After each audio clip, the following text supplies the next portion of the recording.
empieza hoy la primera de ellas, el ciclo de conferencias de primavera del Jardín Botánico, y bueno, pues tenemos el placer de que esté aquí con nosotros Toya Legido. Y llevo aquí una chuleta para hablaros de Toya Legido. No debería de llevar chuleta porque la conozco desde la infancia, pero sí, para hablar de su trayectoria profesional, pero sí que prefiero seguirla con esta chuletilla. Vale, entonces os comento, Toya Legido es profesora titular de Universidad de Bellas Artes en la Universidad Complutense de Madrid, ¿vale? Y trabaja mucho en investigación artística o en arte, centrada en ciencia, naturaleza y difusión del patrimonio.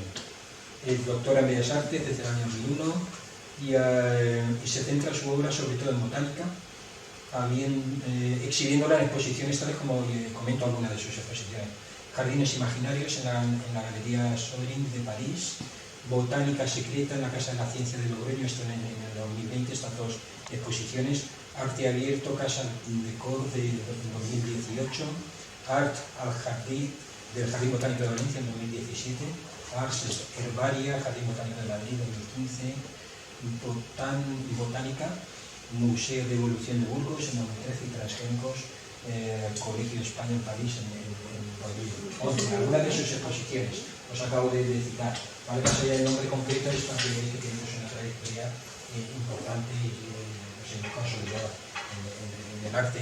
Yo lo sigo mucho por Facebook porque tiene cosas súper bonitas. Hoy supongo que vamos a ver cosas, aparte de plantas, de insectos, que también son una pasada de chulo.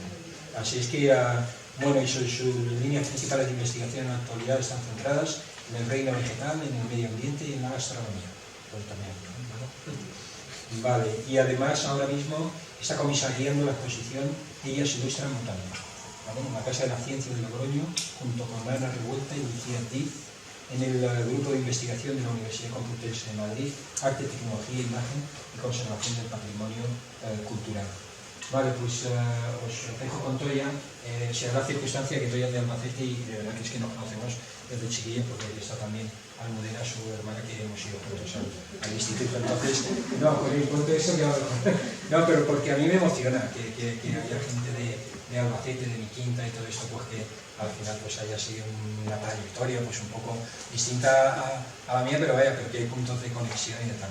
Con lo cual, cuando yo hablé con Toya y vimos lo que hacía, y le dije: Toya, tienes que venir sí o sí al jardín, y aquí públicamente te hago la solicitud también, pero sabes que tienes que hacer alguna vez una exposición aquí en el jardín, ¿vale? Eso está pendiente, pero empezamos con la conferencia, así es que bueno, pues os dejo con ella y muchísimas gracias.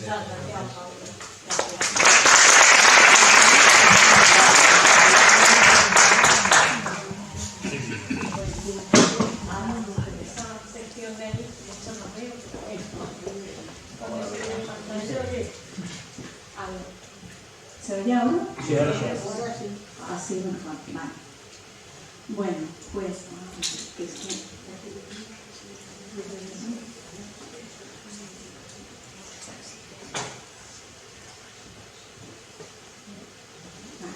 Bueno, más o menos la presentación ya la ha hecho Pablo, con lo cual no tengo mucho que presentar. Lo que sí que quería dar es las gracias a todos por acompañarme, sobre todo a Pablo Fernández por invitarme y a Guillermo Sauco por estar aquí también, súper atento de todo y haciendo que todo esto pueda funcionar.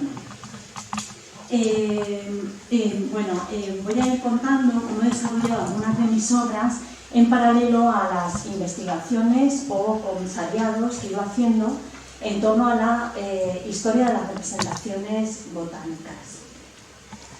Bueno, una de las cosas que yo creo que une todo esto es plantearme desde las Bellas Artes. Yo soy profesora en la Facultad de Bellas Artes y por lo tanto pues he tenido que hacer investigación en ese entorno. Era plantearme qué era la investigación y cómo poder hacer también una carrera académica, haciendo dos cosas que para la investigación en España son muy raras: la creación, parece que no tiene nada que ver con la investigación, y haciendo imagen, en lugar de hacer texto, en lugar de producir lenguaje escrito. Bueno, con esas dos cuestiones empecé a trabajar hace ya bastantes años, o empezamos a trabajar dentro de primero un grupo de investigación que se llamó Arte, Ciencia y Naturaleza, que todavía sigue, una parte de ese grupo, ahora estamos en otro, en este segundo, que une tecnología y difusión del patrimonio. Entonces empezamos a trabajar, cómo podríamos hacer investigación y seguir avanzando, haciendo publicaciones, exposiciones y trayectoria académica dentro del marco de lo que nosotros estábamos trabajando y dentro de lo que sabíamos hacer, ¿no? Que era pues producir imagen, producir obra, hacer diseño gráfico, hacer montaje de exposiciones, todo ese tipo de cosas. Con lo cual empezamos a trabajar en la dirección de empezar a cuestionarnos el lenguaje artístico, dónde está el lenguaje artístico y dónde está el científico, dónde empieza y dónde acaba uno, y también hacer bastantes cosas relacionadas con divulgación de la ciencia a través del arte. La primera exposición, en este caso, aunque es de animales, la pongo porque es la primera exposición que abre un poco toda esta trayectoria o toda esta línea de trabajo que yo abro, que se llamó Zoologías.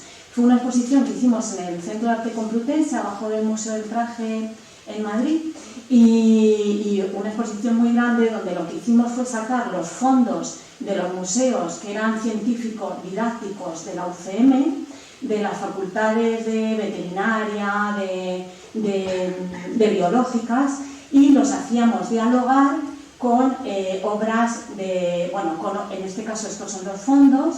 Para sacar los fondos pues tuvimos que ir revisándonos todas las facultades que había, que estaban por ahí guardados en despachos y demás, y hacerle fotografías, y en este caso pues hicimos también todas las fotografías, hicimos la publicación, y los hacíamos dialogar con obra, en ese caso de los integrantes del grupo, que éramos todos profesores de la Facultad de Bellas Artes.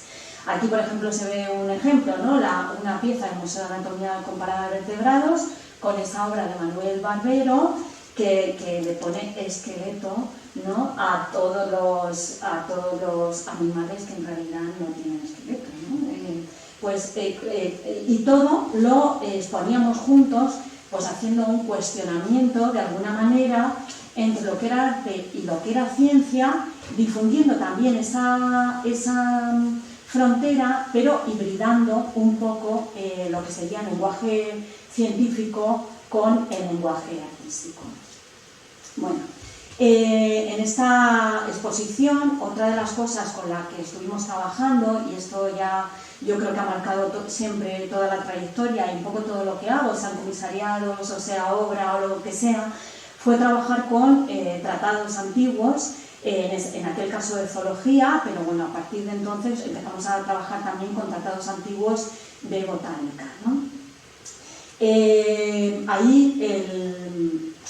A partir de aquí, pues yo empiezo a trabajar todo el tema de los herbarios y cómo los herbarios han sido representados en la historia del arte. Aquí, por ejemplo, tenéis uno de los primeros tratados que existen botánicos, que es el Dioscórides. Este ejemplar se encuentra en la biblioteca Marqués de Valdecilla, de la Complutense, pero bueno, hay uno que es incunable, que está en Salamanca, bueno, hay alguno más, hay otro que está en la Biblioteca Nacional. Y bueno, aquí lo que empezamos a ver es que en todos estos primeros tratados botánicos lo que ocurría es que había una mezcla, o eran supuestamente tratados científicos, pero a nosotros se nos aparentaban o aparecían cosas como muy mágicas. Es decir, la frontera entre lo que era ciencia y lo que era magia o era religión estaba mucho más difusa de lo que pensamos ahora, ¿no? El tratado este, bueno, el Dioscórides, no sé si sabéis que era médico y botánico, era cirujano de los ejércitos de Nerón, y el tratado posteriormente pues, se tradujo al latín y fue el libro de referencia médica, el primer libro de referencia médica hasta aproximadamente 1600 o algo así. Era el libro botánico y el libro médico por excelencia. En este libro pues aparecen, por ejemplo, plantas como por ejemplo la belladona, que si luego tiramos de iconografía y de historia del arte, bueno, creo que sabéis que era la que hacía volar a las brujas, o la que hizo entrar en éxtasis a Santa Teresa de Jesús, porque por lo visto tenía una enfermedad pulmonar y se trataba con belladona porque es un vasodilatador. También en el libro aparecen referencias, por ejemplo, a las mandrágoras. Bueno, que también la mandrágora, no sé si sabéis, que fue la prueba que encontraron en las vestiduras de Juana de Arco para quemarla en la hoguera, porque es una planta también muy tóxica y funciona como anestésico, como antídoto de serpientes. Y en toda la iconografía, que bueno, sale en Harry Potter, ¿no? Y bueno, hasta en la película de Cuerda, esta donde la gente nace, los hombres nacen, ¿no? Del campo, al final lo que son mandrágoras y nos recuerdan a toda esa iconografía fantástica y mágica relacionada con la mandrágora. ¿Por qué cuento todo esto? Porque en todo este origen... Ay, perdón, que estoy con una diapositiva con una cosa y en otra cuento. En todo este origen de la historia de los herbarios, pues está muy difusa esa frontera y, por ejemplo, en el Dioscórides, esto lo pone literal, que para arrancar una mandrágora hay que trazar un círculo con una espada alrededor de una planta y hacer sonar una trompeta. O sea, imaginaros lo científico que era esto, es decir, que la ciencia, desde mi punto de vista, siempre es muy relativa, ¿no? Depende de los ojos con que se mire y con quién se mire. En este momento, también, aproximadamente en 1500, aparecen las primeras sociedades científicas. Giambattista della Porta, que era también es uno de los primeros tratados botánicos que existen, era fundador de este sitio tan maravilloso que ojalá y ahora existiera, que se llamaba la Academia de los Misterios de la Naturaleza. O sea, imaginaros el nivel científico tan maravilloso. Y Giambattista della Porta, en ese momento desarrolló una teoría que era la teoría de los símbolos. Él sugería que las cualidades interiores de las plantas son reveladas por los signos exteriores. Bajo esta hipótesis de similitud, como podéis ver ahí, pues por ejemplo, una planta que tenía una raíz con forma de escorpión curaba la picadura de un escorpión. Ni que contar qué hacen otras plantas. O sea, ahí tenéis desde plantas supuestamente para la caída del cabello hasta, yo supongo que eso sería la Viagra medieval en aquel tipo de plantas. Bueno, algunos de estos tratados, lo que hemos hecho en exposiciones es exponerlos al lado de obra. Bueno, yo en este momento, cuando hice zoologías, fui comisaria de la exposición, pero también tenía que, porque como era miembro del grupo, también tenía que poner obra, y yo no hacía animales, y la exposición era sobre animales. Entonces se me ocurrió esto, hacer una colección entomológica, pero que está toda hecha con plantas. O sea, Pablo, nunca he hecho insectos, están hechos con plantas.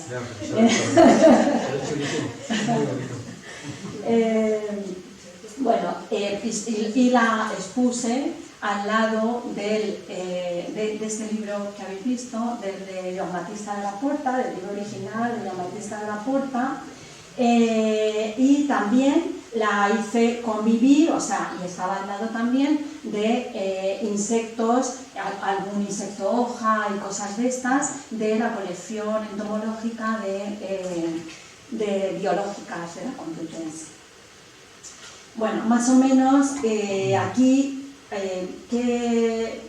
¿por qué pongo esto? Que es verdad que eran animales. Es la primera obra que yo hablo, porque sí que abre una manera de trabajar combinando un poco todo, ¿no? Un poco esa parte de investigación, la parte de las exposiciones y la parte de hacer obra. Bueno, aquí también para que veáis que luego en sala, pues las obras van en cajas, como si fuera una colección, ¿no? Así parece que están ahí dentro los insectos.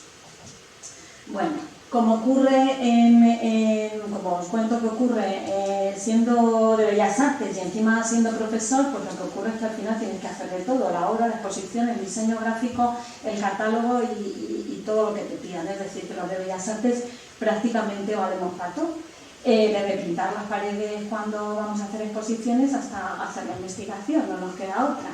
Entonces, bueno, pues en ese momento pues también había que escribir un texto y yo estuve desarrollando este texto sobre la naturaleza muerta con insecto, que más o menos, y ahí también aprendí un montón de cosas, más o menos lo que venía a decir es que existe una gran diferencia entre la naturaleza muerta pictórica y todos los bodegones relacionados con las naturalezas muertas y la naturaleza y los dibujos botánicos, ¿no? Toda esa iconografía que aparece, que es muy distinta, ¿no? Y que aparece en la ilustración, viene del dibujo científico.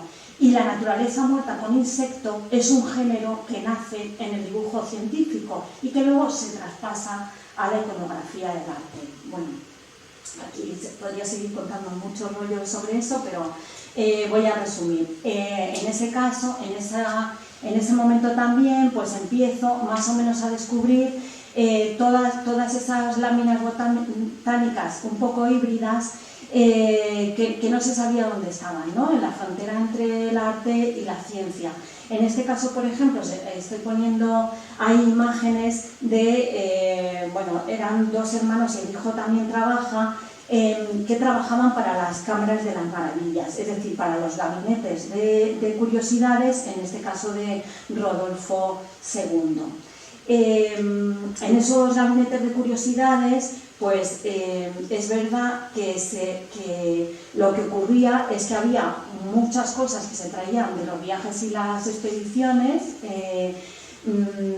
pero a veces también se traían y se incluían muchas cosas fantásticas, ¿no? Por ejemplo, una de las cosas que se vendió, es que esto lo pusimos en zoologías y ahora mismo, conforme lo cuento, se me ha ocurrido. Una de las cosas que se vendía como una cabeza de cíclope son los cráneos de elefante, porque tienen aquí un agujero, y eso se estuvo vendiendo como cabeza de cíclopes y estaban incluidas en las cámaras de las maravillas de entonces, ¿no? De los reyes. Es decir, que bueno, que se generaba una iconografía bueno, muy interesante. Mirad, aquí también os pongo esto, ¿no? Porque es uno de los dibujos de ellos.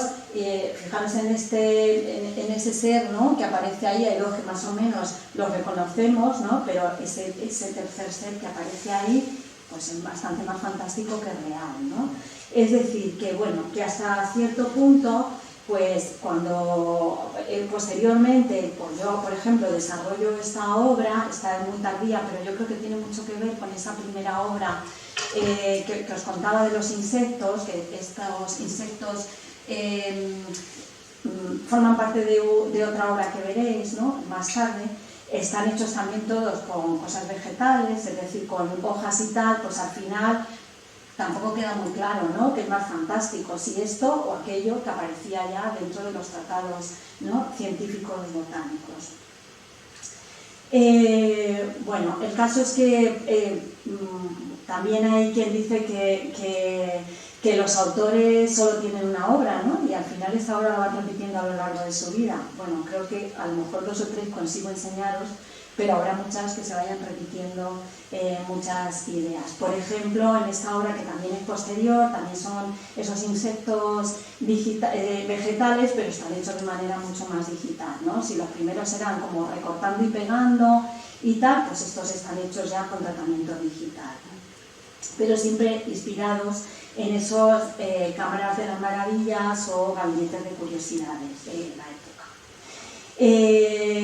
Otra cosa también que yo creo que es muy relevante es que la ciencia presenta un lenguaje muy moderno, mucho más moderno de lo que está haciendo el arte en el mismo momento. O sea, para mí, cuando yo descubro este tipo de imágenes, digo, pues esto es una fotografía contemporánea, ¿no? De producto, ¿no? De tal, y es un dibujo de 1500 con su mosca ahí 3D incluida, ¿no? Bueno, a raíz de trabajar en esto, pues desarrollo otra obra que es esta, que se llama Naturalezas desordenadas, ¿no? Aquí, bueno, yo creo que hay una parte que tiene mucho que ver con esto, con la inspiración de haber estado trabajando con fondos de museos y con mucha lámina científica didáctica, pero tiene también mucho que ver con el azar. Cuando yo estaba haciendo los insectos estos imaginarios, descubrí que todo lo que me sobraba me gustaba casi más que los propios insectos, con lo cual al final acabé fotografiando las sobras, hasta el nivel de que, por ejemplo, aquí, o sea, yo hice aquella de allí y recogí el papel para tirarlo, y cuando lo recogí dije, uy, pues me gusta más así que de la otra manera, ¿no? Entonces, en el tema, por supuesto, de la creación, y es algo que es también interesante, siempre entra el proceso, el azar, y lo que, por mucho que tú programes, lo que va ocurriendo mientras vas produciendo, ¿no? Bueno, en todas estas naturalezas desordenadas, la idea también es que siempre hay un insecto dentro, ¿no? Por supuesto hacen un homenaje a todas las láminas botánicas, pero se trata también de encontrar ese insecto que se ha formado al contrario de lo que ocurre en la naturaleza, ¿no? Que los insectos se mutan o adquieren las formas de las plantas para pasar desapercibidos y que no se los coman. Pues aquí la idea era la contraria, ¿no? Que las plantas estaban mutando en insectos, se estaban convirtiendo en insectos para adquirir movilidad, ¿no? Esa era un poco la idea, y siempre es un poco un trabajo de buscar a Wally, en el sentido de que hay que buscar el insectito, ¿no? En la lámina cuando aparece, ¿no? Cuando están por ahí. Bueno, otra de las cosas que a mí me ha interesado casi siempre también es trabajar con el tema del lenguaje, ¿no? Yo trabajo siempre en fotografía, soy profesora de fotografía y mi herramienta es la fotografía, pero siempre he pensado que los lenguajes en arte son híbridos y han de ser híbridos. Vamos, esto está todo copiado en papel algodón, son de 100 por 70, bastante grandes y tal, y a mí hay muchas veces que me las han devuelto de las exposiciones poniéndole serigrafía o grabado o dibujo. No son serigrafía, ni grabado, ni dibujo, son fotografía. Pero bueno, yo creo que también es muy interesante trabajar en esa historia híbrida, ¿no? De lenguajes, que yo creo que también es una cosa que va a ir apareciendo mucho a lo largo de la obra, ¿no? O sea, por un lado hibridados con los lenguajes científicos, pero por otro lado hibridados entre los diferentes lenguajes artísticos. Aquí tengo que pararme porque, claro, es inevitable, si vosotros veis esto, pensar que no he tenido inspiración de una de las grandes. Este es el trabajo de María Sibila Merian. María Sibila Merian, vamos, yo soy absolutamente fan, la llevé a la exposición de Medios Imaginados y ahora en Ellas Ilustra Botánica, por supuesto, la he vuelto a llevar. María Sibila Merian es una mujer que es la primera entomólogo y entomóloga, las dos cosas, ¿vale? O sea, hasta ella no había habido entomología. Ella tiene una historia además súper bonita, primero porque es grabadora, o sea, ella hace los grabados. Era hija también de grabadores y casada también con un pintor. Es grabadora, es botánica, es bióloga, es entomóloga y es pintora.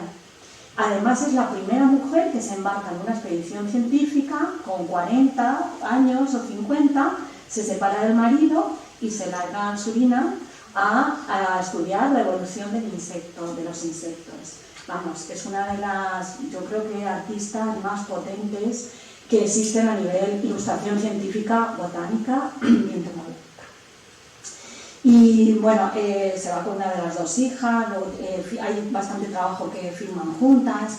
El otro día, hablando también con una amiga, me contaba que ella misma, no sé cómo decir, iba a decir cultivaba a los gusanos de seda tal, y hacía toda la evolución, ¿no? Para poderlos seguir y poderlos dibujar, ¿no? Los criaba más que los cultivaba, ¿no? Bueno, una de las mujeres interesantísimas. Otra de las cuestiones muy interesantes en su trabajo, y que a mí siempre me ha enganchado también, es que que estudia toda la evolución, es preteoría de la evolución. De hecho, dicen que Darwin se inspiró en todo su trabajo para hacer la teoría de la evolución.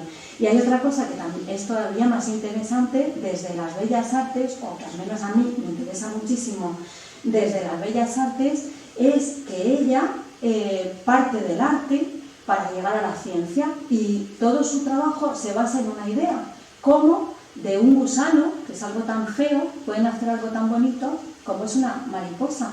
O sea, una cuestión estética le lleva a, bueno, a hacer una de las obras más importantes a nivel científico, ¿no?, que existen, y sobre todo a estudiar la entomología, ¿no?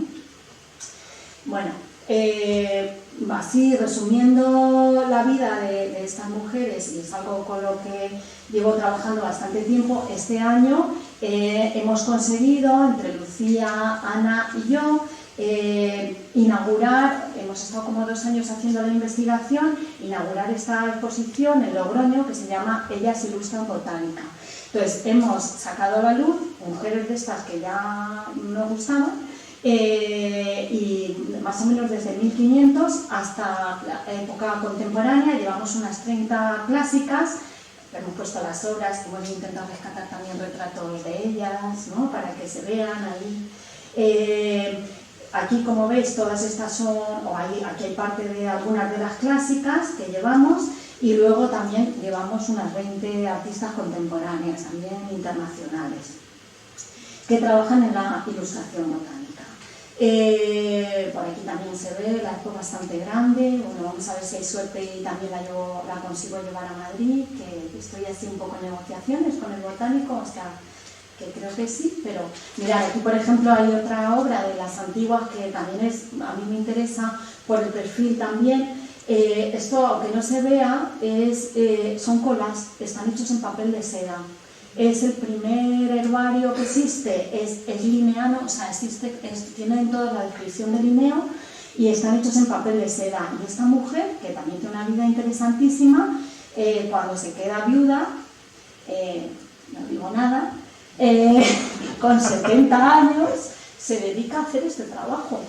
Con 70 años se pone a hacer esto, y es una revelación porque en su momento, aparte de estar fenomenal, sienta como una tendencia estética, y entonces todas las señoras, Castilla-La Mancha y demás.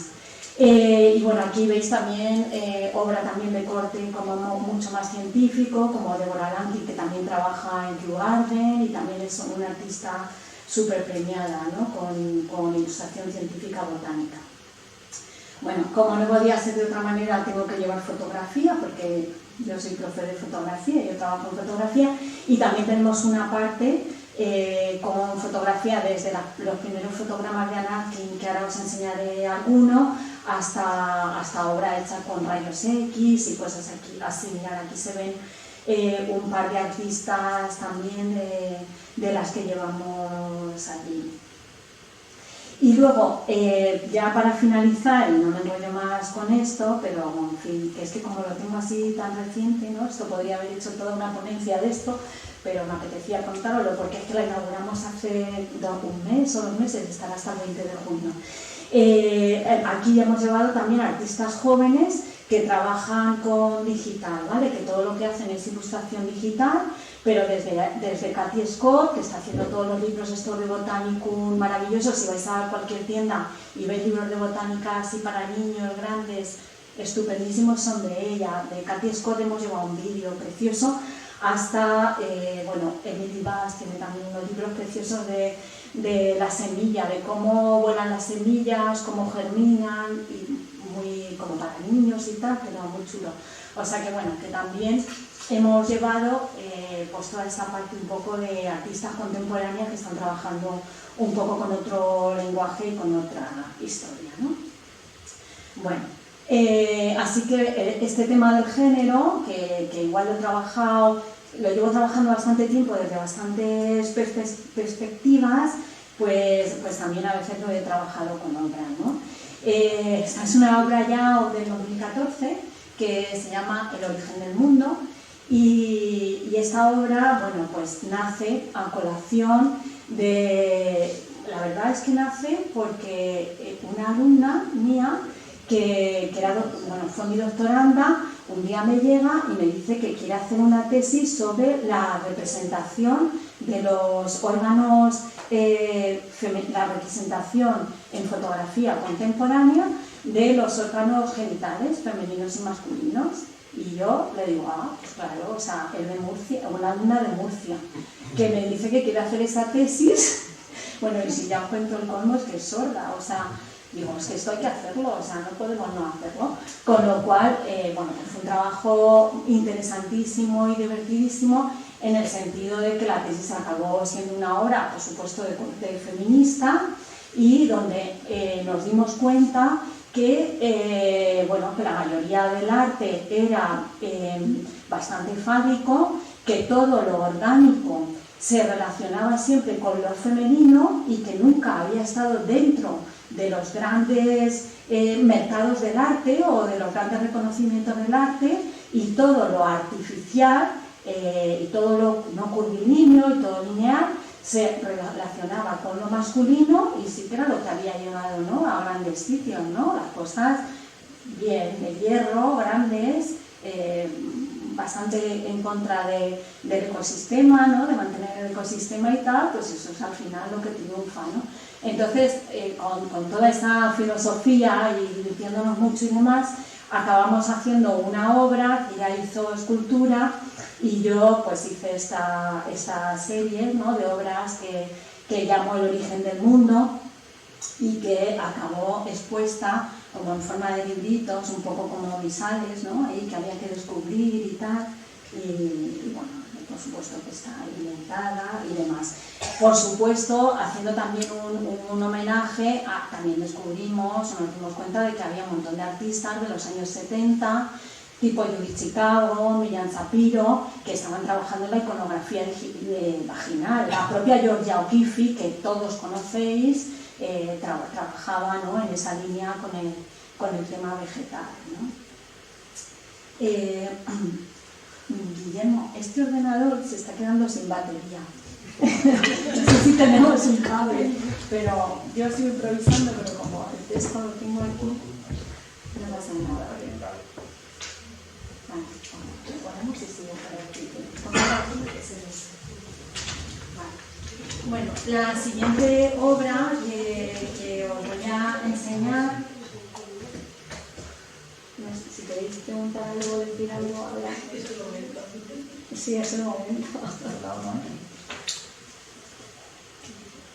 Bueno, es que venía Albacete y me enseñaba El origen del mundo. ¿Qué vais a contar en las cañas? Si no... Seguro que es de lo único que os acordáis. Va a salir de esta puerta, va a salir por ahí. Bueno, nada, lo volvemos a entender. No pasa nada, luego inventamos.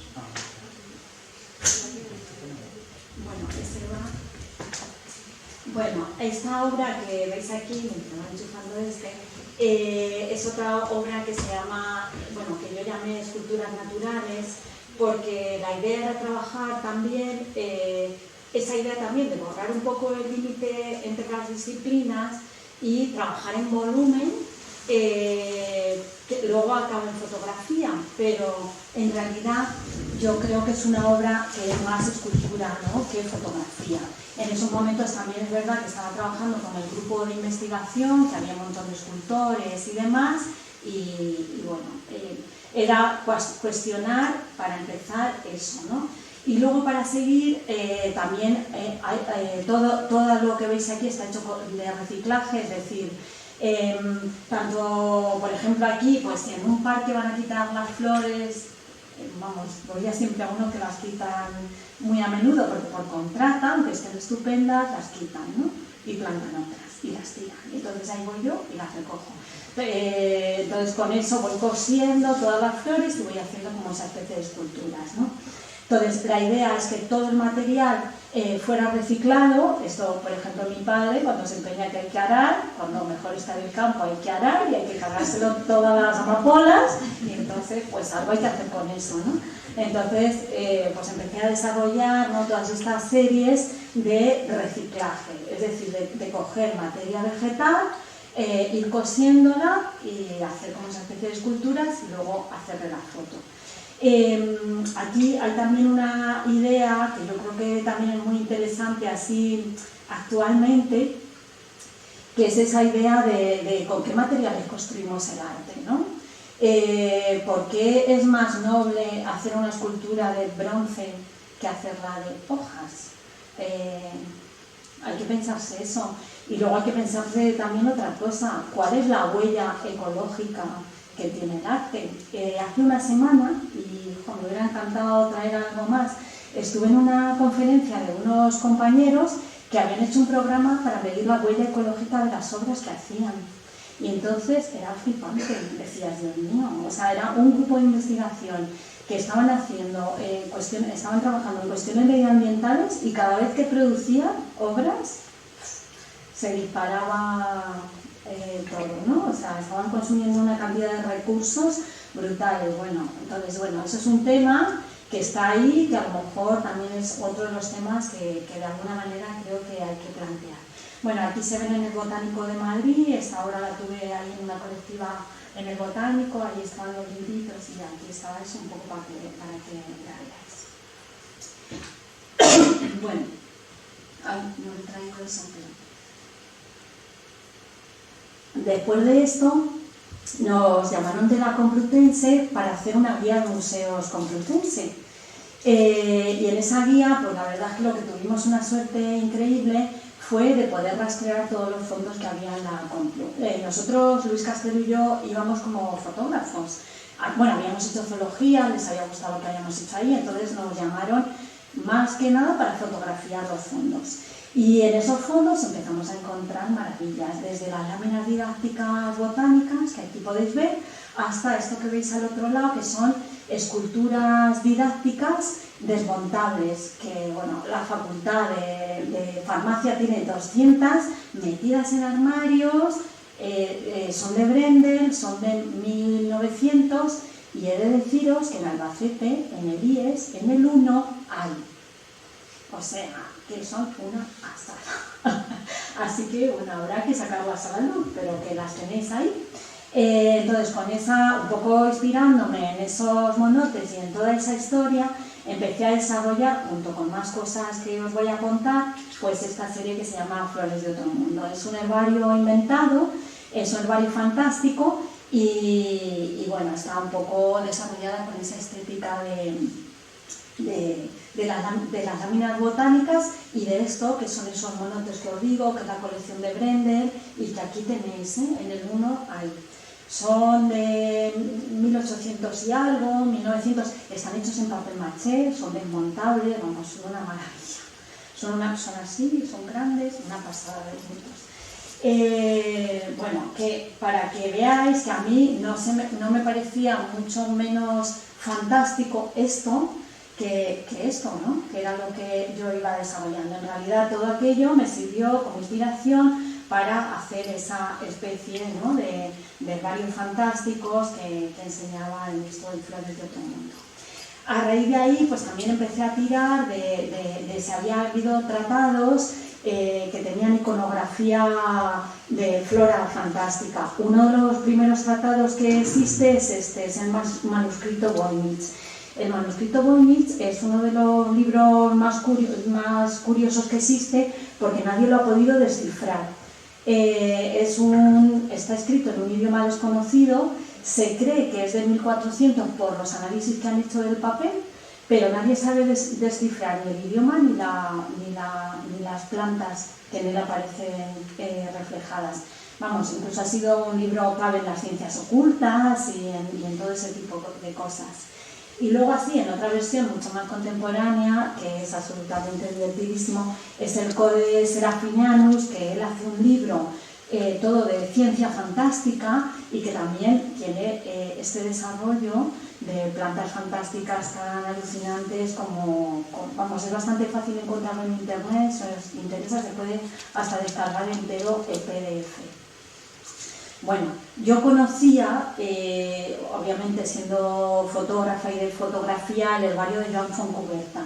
Ahora después os enseñaré una imagen, que es probablemente uno de los 10 fotógrafos con proyección internacional más potente que hay en España y él tiene un herbario fantástico, eso lo conocía, pero luego empecé a tirar del hilo y empecé a ver que había muchos más en otro tipo de iconografía, ¿no?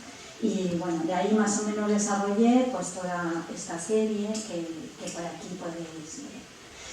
Bueno, aquí también, por seguir contando un poquito de ilustración científica, otro de los grandísimos de la ilustración científica y del que también soy absolutamente fan, aunque sea un hombre, es Haeckel. Bueno, este hombre es absolutamente extraordinario porque también junta unas cosas maravillosas. Era filósofo, era naturalista y era ilustrador. Generalmente en toda la historia de la ilustración científica lo que ocurre es que el botánico o el naturalista no coincide con el ilustrador. Alguien ilustra y no es la misma cabeza pensante. Bueno, pues este hombre era las tres cosas. Era filósofo, ilustrador y naturalista. Bueno, él fue el que popularizó el trabajo de Darwin en Alemania y se le considera, aunque también se dice de Humboldt, pero se le considera el padre del término ecología. Bueno, tiene estas obras que son súper estéticas, igual si os interesa buscarlo porque es que entona en color, es súper simétrico, es que es increíble, ¿no? Cómo trabaja a un nivel muy, muy estético. Esperar que me diga esto, que no me olvide, porque esto también es divertidísimo. Haeckel sostuvo que todos los organismos, animales, plantas y organismos unicelulares, procedían de una sola forma ancestral. Sus estudios acerca de la biología marina le condujeron a comparar los cristales con la forma de los animales más simples y postuló que todo tenía un origen común y que era un origen inorgánico.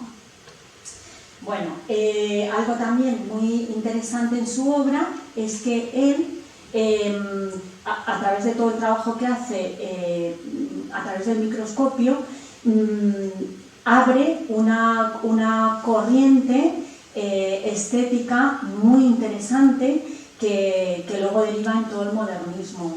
O sea, él fue muy influyente en todos los artistas de finales de 1800, principios de 1900. Bueno, inspirada por supuesto en él y en otras cosas como, mirad, estos son láminas, lo que veis allí son las láminas, son unas láminas que dibujaba Gómez Pamo para dar sus clases de biología y que son también de los fondos de la UCM, ¿no? Y son dibujos científicos, pero vamos, a mí me parecen obras de arte contemporáneas, es decir, el nacimiento de la abstracción y el microscopio tienen muchísimo que ver también, si examinas toda esa historia, ¿no?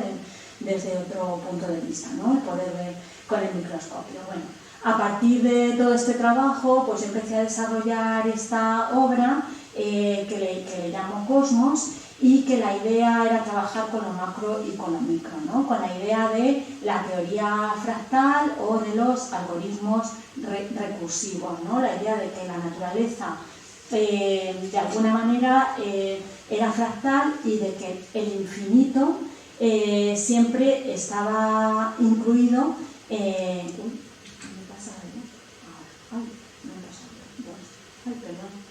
no sé lo que pasa. ¿Vale? Bueno, así se ve. Vale. La idea era esa, ¿no? Partir de algo muy pequeño, como un grano de polen o una flor, y de ahí construir un cosmos. Entonces, la obra que tiene como, la monto en una pared enorme, o sea, la idea es meterte dentro, ¿no? Dentro de... Nada, pasa cuando quiera, no sé qué pasa. Es esa idea, ¿no? De realizar una obra muy grande, pero hecha a partir de una cosa pequeña. Es decir, que todo depende de la escala, ¿no? O trabajar esa idea de la escala. En contraposición a esta obra, y normalmente con esta, vamos a ver si quiere pasar sí. Suelo poner esta que le llamo microscópicas, es todo lo contrario, son cosas grandes, pero por la manera en la que son contadas, que es con lenguaje científico, todo el mundo cuando la ve se cree que son placas de microscopio, ¿vale? Las suelo montar entre dos placas, como las placas de microscopio antiguas, en cristal, con un entelado, e incluso poner en mesa de luz retroiluminadas, ¿no? Como así, bueno, así se ve. Pero en realidad son todo cosas grandes, ¿no? A lo mejor es una coliflor o una flor o cosas así que al estar fotografiadas con ese lenguaje parecen como microscópicas, ¿no? Entonces la idea era trabajar con esa idea del macro y del micro y de la escala, y que todo depende según se mire o según se presente, ¿no? También con esa idea de cómo el lenguaje científico a veces establece ciertos preceptos que pueden ser o no ser, ¿no? Reales. Bueno, aquí podéis ver una imagen de la sala de las flores de otro mundo, que van con los insectos aquellos, y bueno, ahí están las microscópicas, y en este lado que no se ve estaba montado la otra parte. Bueno, esa imagen que os he enseñado antes forma parte de esta exposición. En el año 2019 hago mi primera exposición individual. Hasta ese año había ido haciendo pequeñas cosas, pero bueno, imposible de la vida, no me da para todo. Y entonces siempre había estado con los grupos de investigación, con lo cual más o menos producía una serie o una obra al año, pero hasta este año no junto todo y no hago la primera individual, así que estaba bien. Fue en la Casa de las Ciencias de Logroño, que es ese edificio que es muy bonito, es un edificio modernista. Vamos, si vais a Logroño, algunos sí que habéis ido, hay que ir, porque ya el solo sitio merece la pena, el sitio es precioso, y era un antiguo matadero. Entonces, al ver el edificio y tal, bueno, yo me propongo hacer una serie de obras que tengan que ver, ¿no? Y entonces empecé el proyecto completo, o sea, para empezar a hacer la imagen de la expo que tuviera ese rollo modernista, y luego pues toda la carta de color que tuviera que ver, la tipografía, todo lo de dentro, un poco con esos colores y con ese rollo. Bueno, aquí se ven también algunos planos de la expo, incluso hubo zonas muy divertidas como eso que veis ahí, que era una zona para niños, con lo cual hicimos talleres de impresiones del natural, de plantas entintadas y luego impresas, y entonces cada vez que había un taller dejábamos expuesto lo mejor que habían hecho los niños en ese momento, al mismo tiempo, ¿no? Se quedaban expuestos hasta que había otro taller y se cambiaba por lo de los otros. O hicimos un muro enorme que fue maravilloso, que ellos pintaban y dibujaban flores imaginarias, y bueno, se quedó precioso eso que se ve ahí al fondo. Bueno, el caso es que más o menos fuimos metiendo ahí un poco de todo. En ese momento, como os comento, pues empecé a mirar qué pasaba en la ilustración científica botánica, en la ilustración modernista.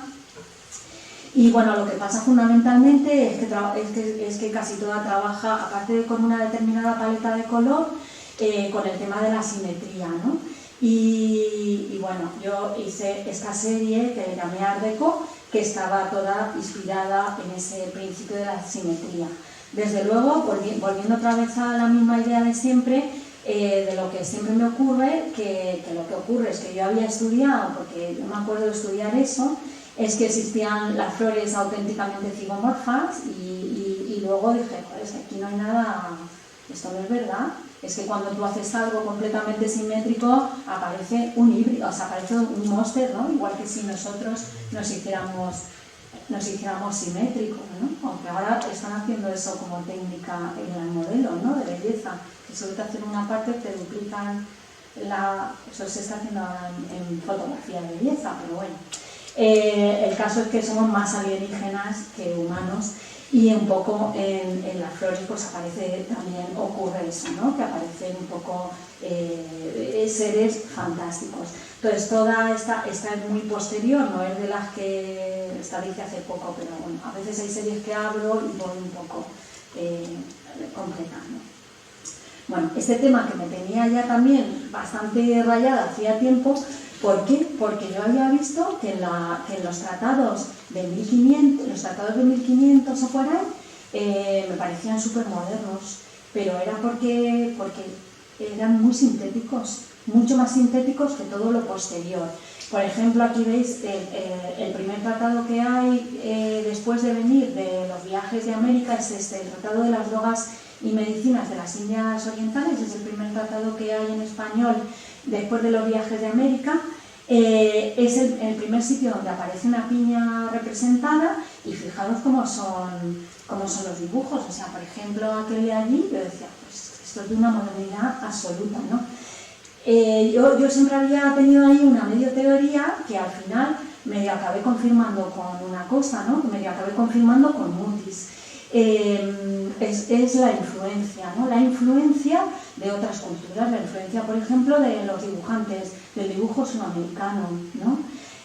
Sí, por ejemplo, en la obra de Mutis, que yo creo que es otra de las grandes obras botánicas, bueno, por supuesto la expedición botánica más grande y más costosa, en ella intervinieron más de 40 dibujantes, ¿vale? Todos eran formados para dibujar un poco de la misma manera.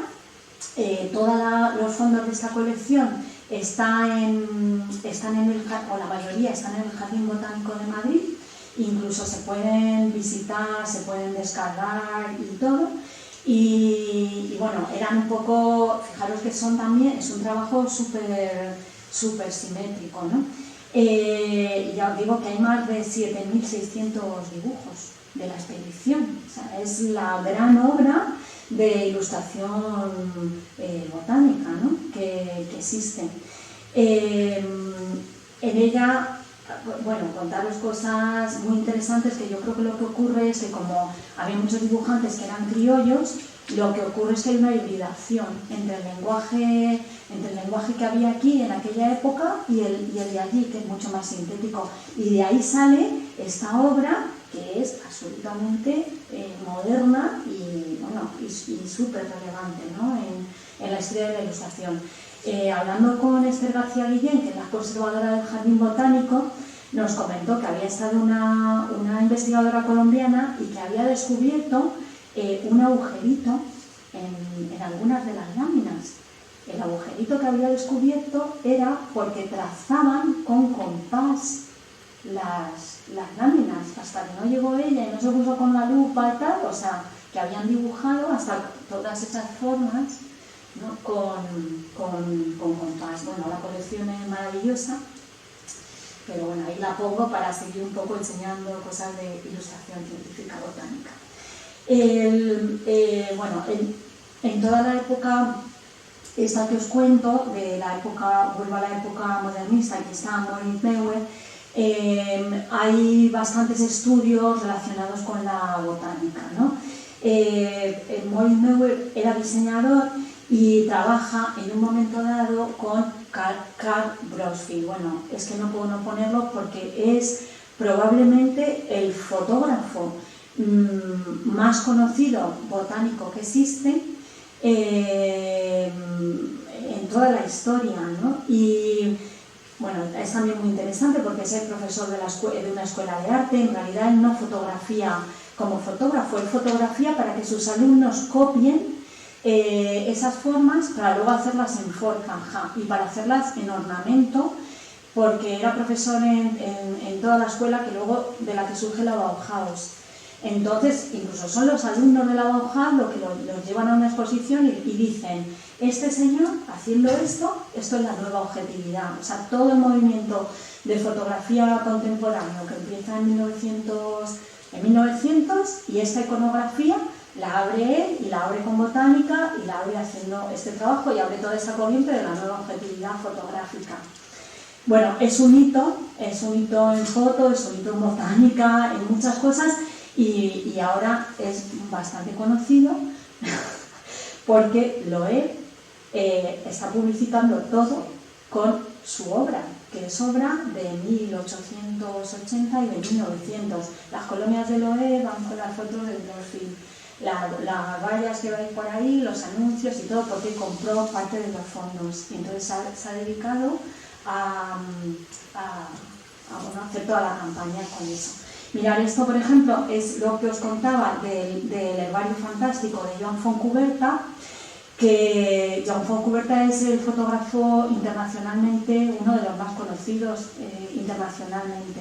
El premio se llama Herbarium y no exhibe en museos, ¿no?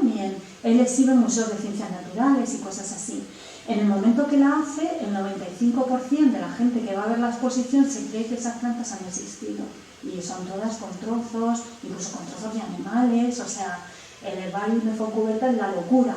Pero es un hito porque en un momento dado, donde no existe todavía la tecnología digital, él cuestiona la objetividad de la imagen fotográfica. Porque la foto siempre se había pensado que lo que había en una foto era verdad. Entonces era verdad y era incuestionable. Entonces, marca una línea muy potente. Bueno, él tiene hasta un bestiario que es la bomba con elefantes alados, serpientes con patas, y que los exhibe en museos y todo el mundo se cree que han existido. O sea, todo el rato trabaja con eso. Tiene otra obra, bueno, tiene 2 o 3. Tiene una que es también de un astronauta ruso que se ha montado en un Sputnik, se llama, que lo han mandado al espacio, y si tú ves la obra lo conoces porque él se pone dentro de las fotos, ¿no? Como astronauta, como no sé qué y tal, que lo han mandado al espacio, y entonces toda la documentación de que han mandado a un astronauta al espacio lo han perdido los rusos, y hace una documentación científica de todo eso completa. Cuando la Expo la inaugura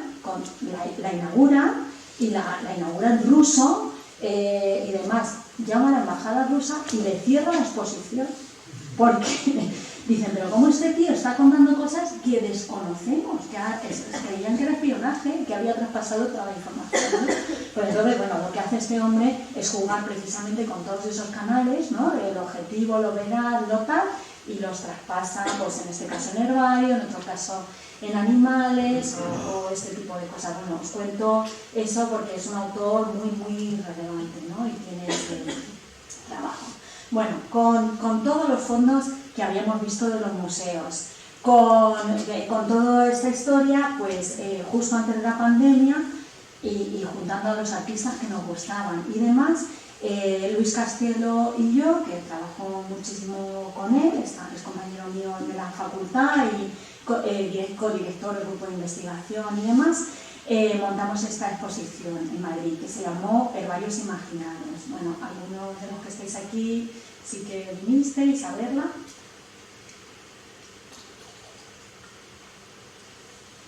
Como es imposible ponerla, por ahí para quien la quiera mirar, hay una web de la Expo, hay un vídeo institucional y hay una visita guiada de 10 minutos que también está toda colgada. Aquí lo que hacíamos era coger a unos 70 obras, bastantes artistas contemporáneos, y los hacíamos dialogar con los fondos de los museos de UCM. Y más o menos estuvimos tocando los temas en los que habíamos ido trabajando. El primero era el origen de los herbarios, o sea, la idea de medicinas y venenos. Bueno, aquí veis imágenes. Lo segundo es cuando se realizan las expediciones científicas, viajes de expediciones y todo lo que ocurre. Aquí yo creo que hay 2 cosas importantes, al menos que coinciden con el arte. La primera es que se crea la iconografía de Paraíso Perdido, del Jardín del Edén.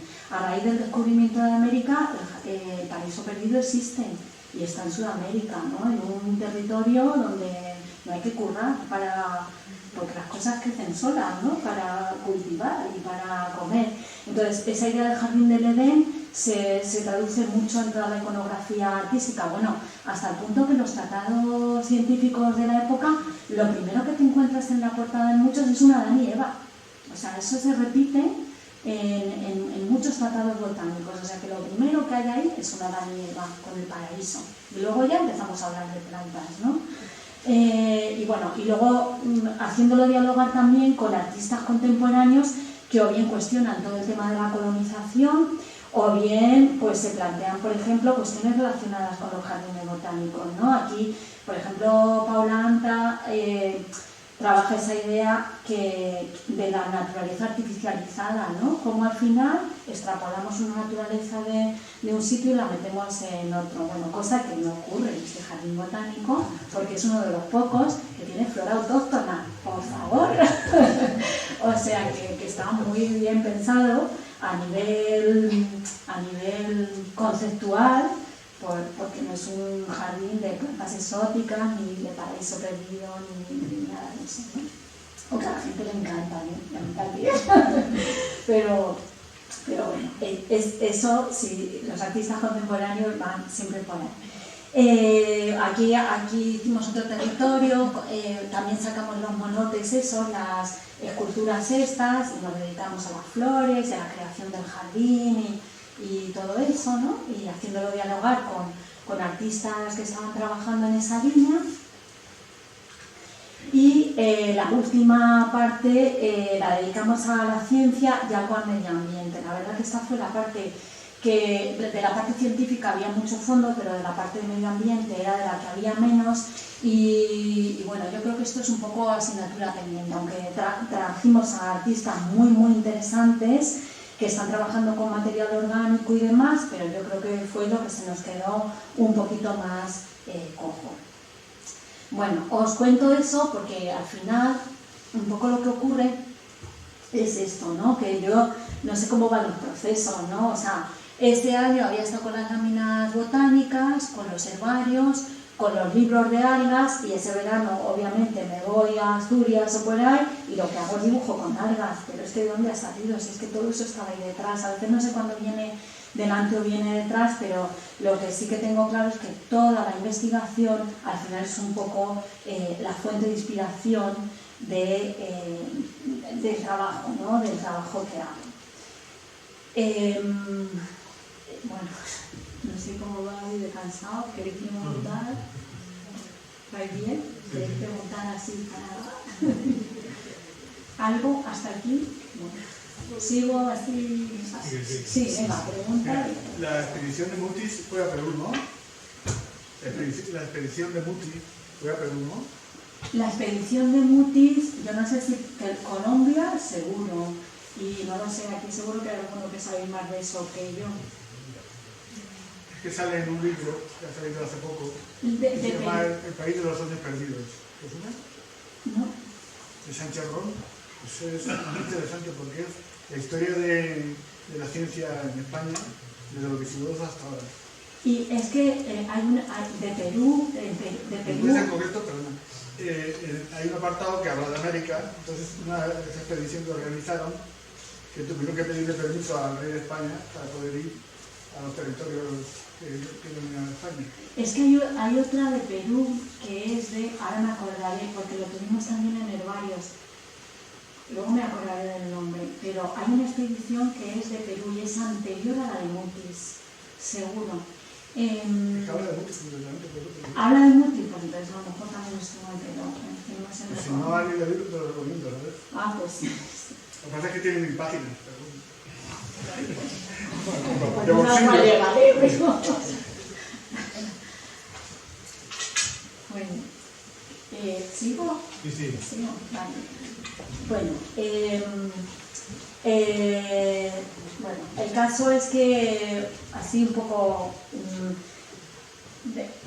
viendo todo esto, ¿no? Y en un momento dado, analizando un poco toda la obra, yo creo que en las últimas veces le he llamado naturalia y artificialia, que la obra que he ido desarrollando se divide en dos partes, ¿no? Por un lado está toda esa obra de artificialia, que es toda la que está un poco inspirada en los gabinetes de curiosidades, en el lenguaje científico, en la iconografía fantástica y tal, y por otro lado toda la obra de naturalia, que es la que vais a empezar a ver a partir de ahora, que es un poco en lo que estoy trabajando ahora, que es mucho más directa y que es un poco dibujo del natural, ¿no? Ahora un poco lo vais a ir viendo.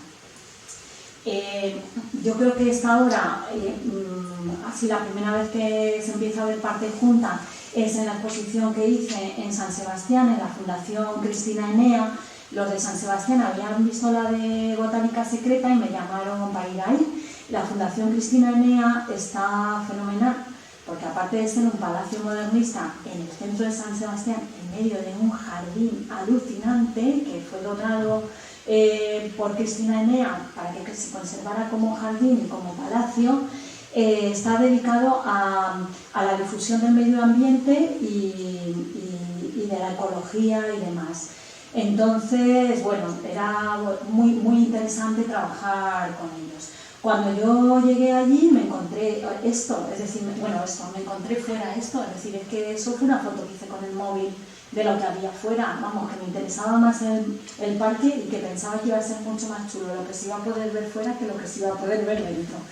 Y entonces toda mi idea fue, y bueno, también era súper bonito el palacio, entonces toda mi idea fue construir cosas en las que dialogara lo de dentro y lo de fuera y se pudiera ver lo de dentro y lo de fuera, ¿no? De ahí empecé a trabajar, bueno, ya había trabajado un poquito esta idea de dibujo natural, de cómo puedo dibujar con la naturaleza sin tenerla como en el otro caso, que el otro caso es mucho más recolector, ¿no? Es mucho más invasivo, ¿no? Recolecto, voy al estudio, fotografío, no, ahora me voy fuera, fotografío fuera, no intervengo en la naturaleza y luego retoco, es una posición muy distinta. Entonces en ese momento empecé a desarrollar la idea de dibujo en natural, ¿no? Cómo se podía dibujar con lo que había en la naturaleza y a través de la fotografía.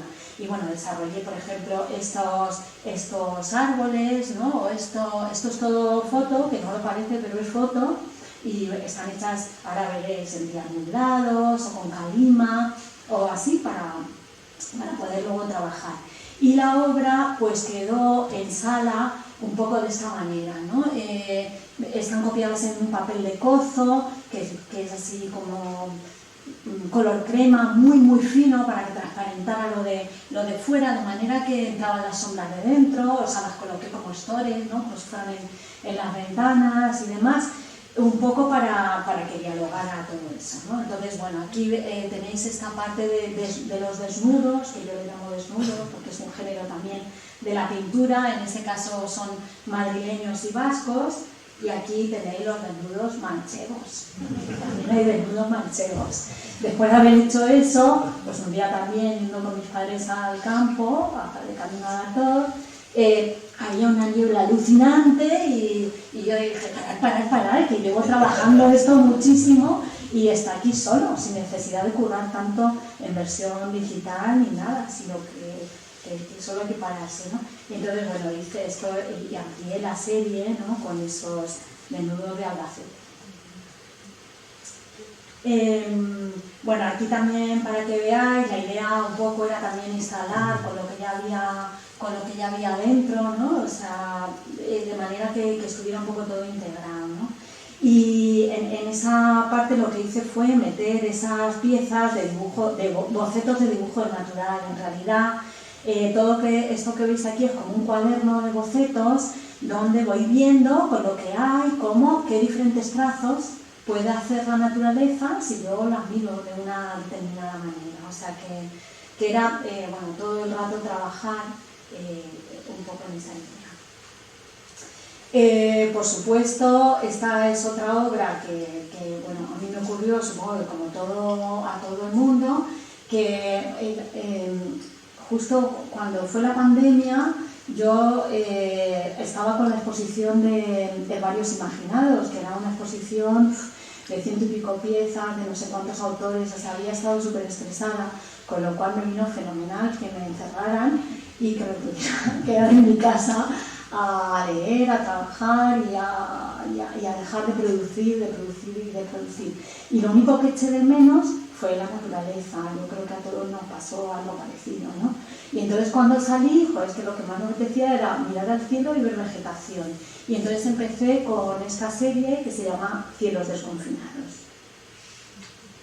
Y aquí podéis ver, bueno, tengo como 20, 30, 40, no sé, millones. Y bueno, aquí un poco, dependiendo de la sala, pues monto más, monto menos y luego lo voy montando como juntos.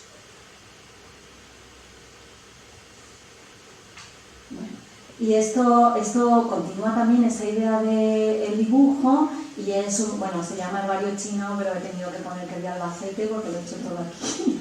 Así que es un herbario chino de Albacete también.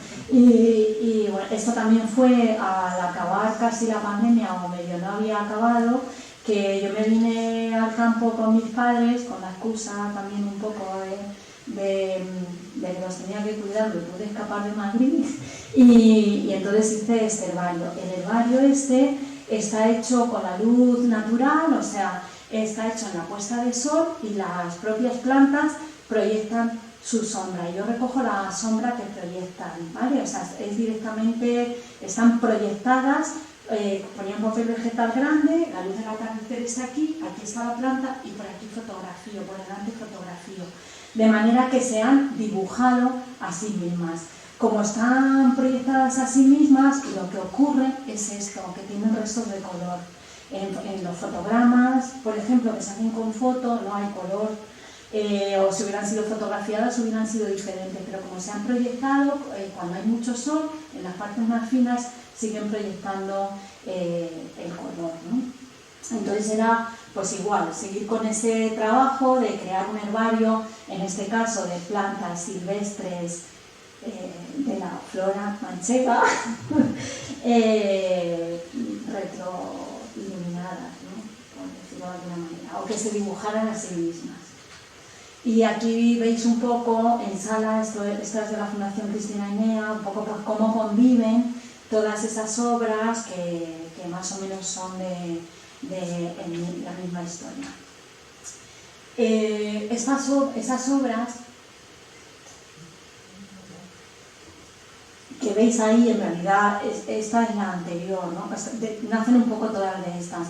Empecé a trabajar con esta idea de el alma de las hojas, trabajando la idea de hacer una vanitas. En arte, las vanitas son siempre esos bodegones, o sea, siempre suelen ser de objetos, pero son los bodegones que recuerdan a la muerte. Son los bodegones que tienen calaveras, relojes, velas, es decir, el paso del tiempo, ¿no? Son memento mori. Son aquello que nos dice que la vida es muy fugaz y que va a pasar. Eso es una vanitas o un memento mori. Entonces, mi idea era hacer hacer vanitas naturales, ¿no? Era hacer vanitas naturales porque en la naturaleza no ocurre eso. En la naturaleza nunca se muere nada, todo se reconvierte. Y entonces por eso le llamé el alma de las hojas. Y estuve trabajando bastante tiempo en ver cómo podía, ¿no? de alguna manera traducir esa idea del alma de las hojas, que al final pues quedó traducida con el esqueleto, ¿no? O sea, intentar encontrar que, ya os puedo decir que hay hojas de todos lados, o sea, desde las que se quedan, que todavía están en algunos árboles, que han pasado ahí todo el invierno, hasta las de sitios súper húmedos que se las han comido los gusanos, hasta recogerlas del fondo de la balsa o así, para que hayan perdido todo. Y bueno, he ido recogiendo hojas en muchísimos sitios y he ido haciendo esta serie. Estas obras también son muy grandes, son de las copias muy grandes, de 1,20 por 90, y bueno, están en un papel algodón, son muy mates, y bueno, era un poco trabajar un poco toda esa idea, ¿no? En el caso de el alma de las hojas, lo que me ha ocurrido es el proceso contrario. Yo trabajé el alma de las hojas mucho y ahora estoy en el proceso inverso. A raíz de hacer esto, pues me pongo a hablar con Esther García Guillén y me dice, joder, si eso se parece un montón a las impresiones del natural de José Caldas.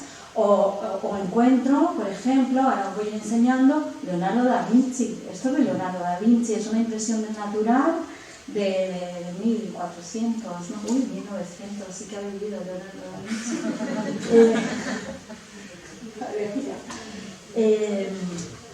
Bueno, aquí, como veis, es esto que son las ectipias, que son impresiones del natural. Estas son de Caldas, están en el Jardín Botánico de Madrid, y lo que yo no sabía que existían, pero después de eso me lo han contado.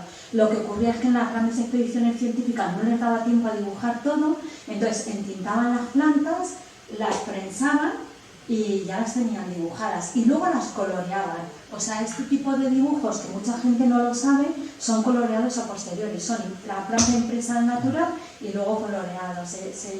Se suelen llamar ectipias o impresiones del natural. Vamos, había muchos métodos, luego os enseñaré otra cosa. Bueno, a raíz de ahí, ahora lo que estoy haciendo es el proceso contrario. He hecho la obra y ahora estoy intentando desenmarañar toda la investigación de dónde ha venido toda esa iconografía y todo lo que hay que se parezca en la historia del arte, en la historia de la botánica. Bueno, estoy intentando escribir un artículo que algún día acabaré, pero cuando me vuelvan a encerrar.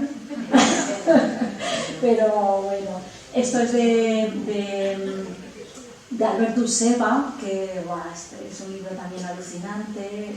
No he puesto todo. Mirad, esto, que no lo parecen, son también impresiones del natural. Las hojas de esas rosas que hay ahí son de la colección Berkeley, de esas hay en el Botánico de Madrid. Pero eso que veis también grande es también una flor impresa y luego coloreada. Son antiquísimas y, bueno, estas no son tan antiguas, hay más antiguas que estas. Pero vamos, al final es que la apariencia que tienen también es una iconografía ultramoderna. ¿Dónde llego con esto? Llego al origen y a lo de siempre, ¿no? A la fotografía, que es lo que yo hago, lo que a mí me gusta y lo que yo enseño. Llego al primer libro, al origen de la fotografía, a Talbot, o a lo que se llaman fotogramas. El primer libro de fotografía se llama The Pencil of Nature, el pincel de la naturaleza, ¿no? Y habla de fotografía, y lo primero que se hace en foto es esto, son los fotogramas de Talbot. Emulsión sensible a la luz, las plantas puestas encima, da la luz, como hay sales de plata, a lo que le da la luz se oscurece, a lo que no le da se queda blanco, y luego otra vez por luz, sistema negativo-positivo, y ya está. O sea, el origen de la foto no es con cámara, es así, es con fotograma. O sea, lo primero que existe en foto está hecho como con impresiones del natural. Luego a alguien se le ocurre que si eso lo mete dentro de una cámara oscura, que ya servía antiguamente para dibujar, porque la usaban como herramienta de dibujos, o sea, una caja negra con un agujerito, y ya tenemos la foto, eso metido. Pero viene de los herbarios. Ahora os voy a enseñar los herbarios de Anna Atkins, que son prefotografía, o sea, ni siquiera existía la foto. Bueno, esta es otra gran mujer. También botánica, bióloga, el primer libro de fotografía que existe, hecho con técnica fotográfica, en este caso la cianotipia, en lugar de la sal de plata se cambian los componentes. Y bueno, ella era hija de George Children, que era biólogo y director del Departamento de Historia Natural del British Museum. Y además él era amigo de Herschel, que es uno de los inventores de la fotografía, el que inventa justo la parte de la sal de plata y la emulsión sensible a la luz. Entonces ella decide hacer, y les pide ayuda a ellos, decide hacer, bueno, hay más, pero son muy famosos los catálogos que tiene de algas. Son uno de los primeros catálogos de algas que hay, y que están hechos por ella, y están como el primer libro de fotografía que hay en toda la historia. Lo que pasa es que son autoedición, con lo cual las copias son pequeñas. El primer libro de foto que se considera es el que os he puesto antes, el de Talbot, el de The Pencil of Nature, porque ese ya tiene edición.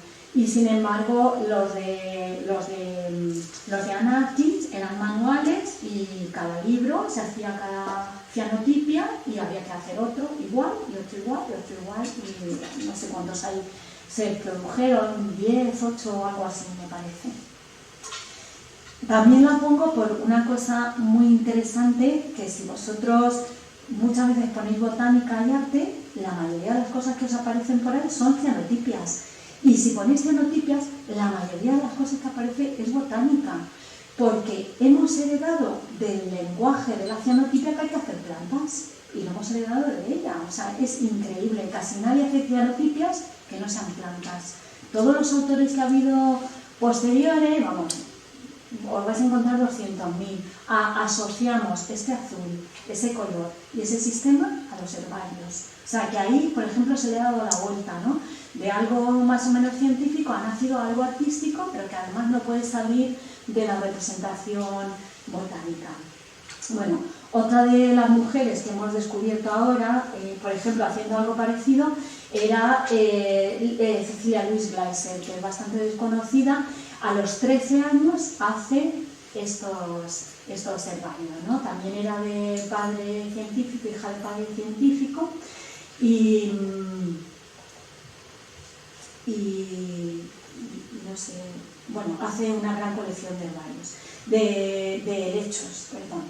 En el tema de los helechos, que esto también es muy, muy bonito porque se va uniendo todo, lo que ocurre coetáneo a estas publicaciones es que a estas publicaciones ya otra cosa, a que se invente la caja guardianesa, que es como una especie de invernadero.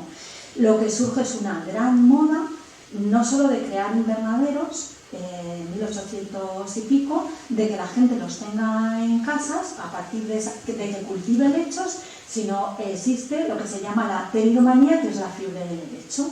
El helecho empieza a usarse en gráfica, a coleccionarse helechos, a recolectarse helechos, a tal, de manera que se pasa hasta, bueno, aparte de que se pasa hasta la moda, toda la decoración, ¿no?, de esa época, aparece la figura del helecho, ¿no? Y viene un poco de toda esa iconografía y de los herbarios y de lo que se llamó la fiebre del helecho, que muchísimas señoras se dedican a recolectarlos, a clasificarlos. Hay sociedades en las que se unen para hacer todo este trabajo, ¿no?, que está entre la ciencia y el arte, ¿no?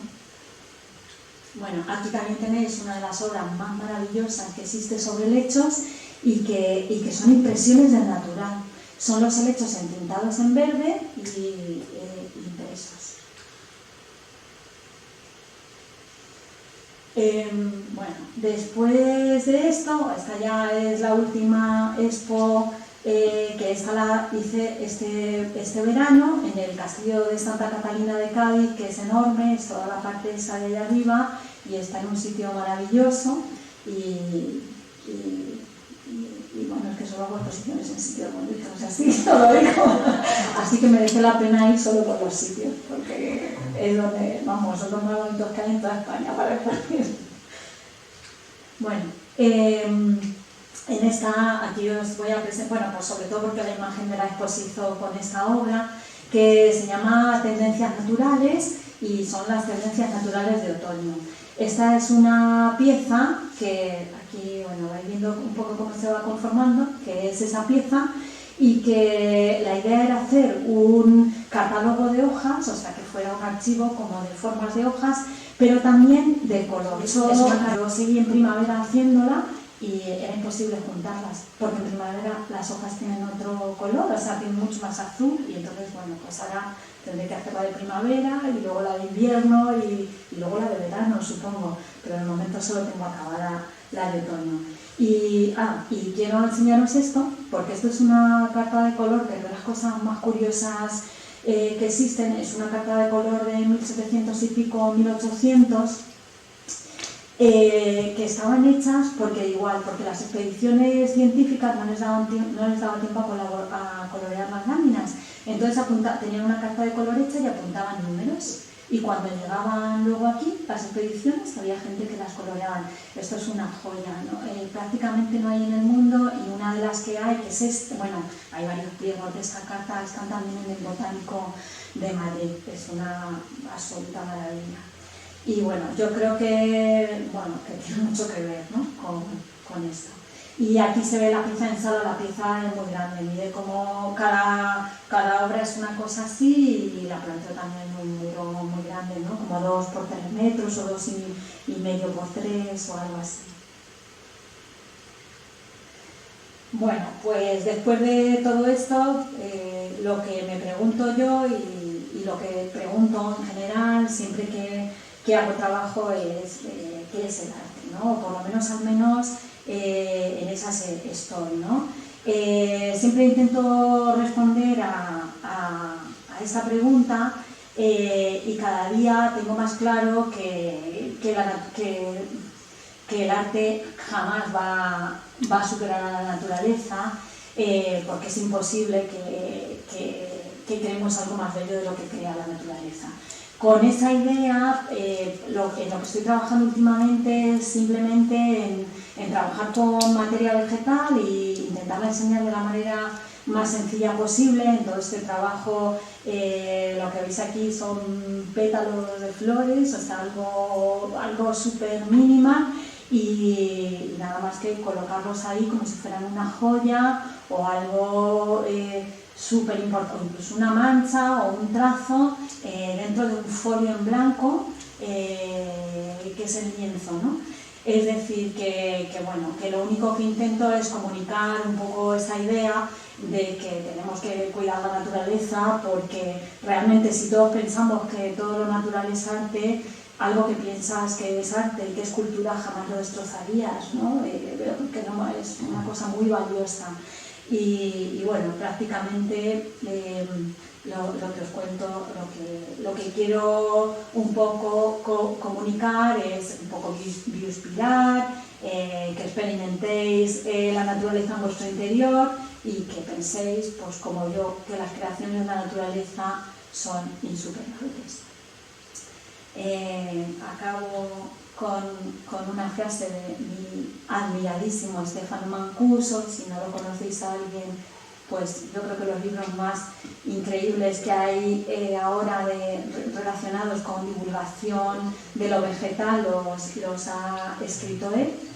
Y nada, muchas gracias. Ahí tenéis mi página web, está casi todo colgado, está el contacto, está mi teléfono, el mail y ya nada más, pero preguntéis lo que queráis.